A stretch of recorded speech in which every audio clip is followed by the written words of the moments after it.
pag sinabing phreatic, ano pong ibig sabihin nun? Thank you po. Noong pong gabi ng June 3, dahil po kailangan natin kagad maglabas ng information, initially po ang tinawag nating type ng eruption dito ay phreatic. Ibig sabihin po ito ay steam-driven explosion. Dahil po sa may presence po ng heat source at water, kaya po nagkaroon ng ganitong klase ng pagsabog. Pero dahil nga po sa dami volume ng materials na nailabas, in the meantime, tinawag din po natin itong explosive eruption.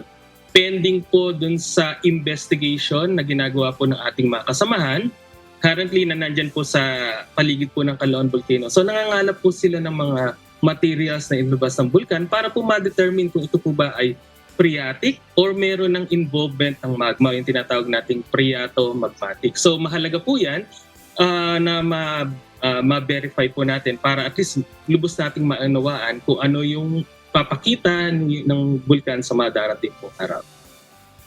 Alam mo, Miss Jackie, habang pinaliliwanag ni Dr. Sevilla, parang very, very exciting din mag-aral ng ganito. Imagine, sabi niya, may nag-iimbestiga nito, nandiyan dyan sa paligid para malaman nila kung ano yung uri ng mga materyales na ibinuga o inilabas nitong Mount Canlaon.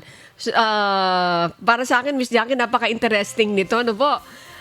Okay, Dr. Sevilla, may binanggit kayo kanina po na phreatic. Wala po yung magma, hindi pa yon. Ano po? Okay, eto na munang tanong ko. Base doon sa aktibidad ngayon ng Canlaon, maaari po bang sumabog ulit ito? At ano yung maaaring asahan pa ng ating mga kababayan? Dr. Sevilla, thank you po. Maraming salamat po sa inyong katanungan. Actually, maganda po yung tanong na yan. Ano po ba yung posible nating expect sa mga darating pong araw? Meron po kaming inalahad na 3 senaryo na pwede nating maging basihan o paghandaan. Unang-una po dito, ang unang senaryo ay mananatili pong mataas yung mga aktibidades na pinapakita ng Canlaon Volcano. Ibig sabihin po, sa mga darating na araw, mataas pa rin ang level o dami ng mga volcanic earthquakes na ating nare-record. Mataas pa rin po yung volume ng sulfur dioxide na kanya pong inilalabas. Kung ganyan po magiging senaryo sa mga darating pong araw, mananatili po sa alert level 2 ang Canlaon Volcano. Ang pangalawang pong senaryo ay kung saan naman itong dadami pa po yung mga volcanic earthquakes na mara-record natin, pwede pong mas lumakas pa, pwede rin pong mas tataas panlalo ang volcanic gas na inire-release niya at medyo maging dramatic po yung pamamaga ng kanyang katawan, yung tinatawag nating edifice. Pagka po ganyan ang senaryo, posible po nating itaas ang alert level ng Canlaon Volcano. So yan po yung number 2 senaryo.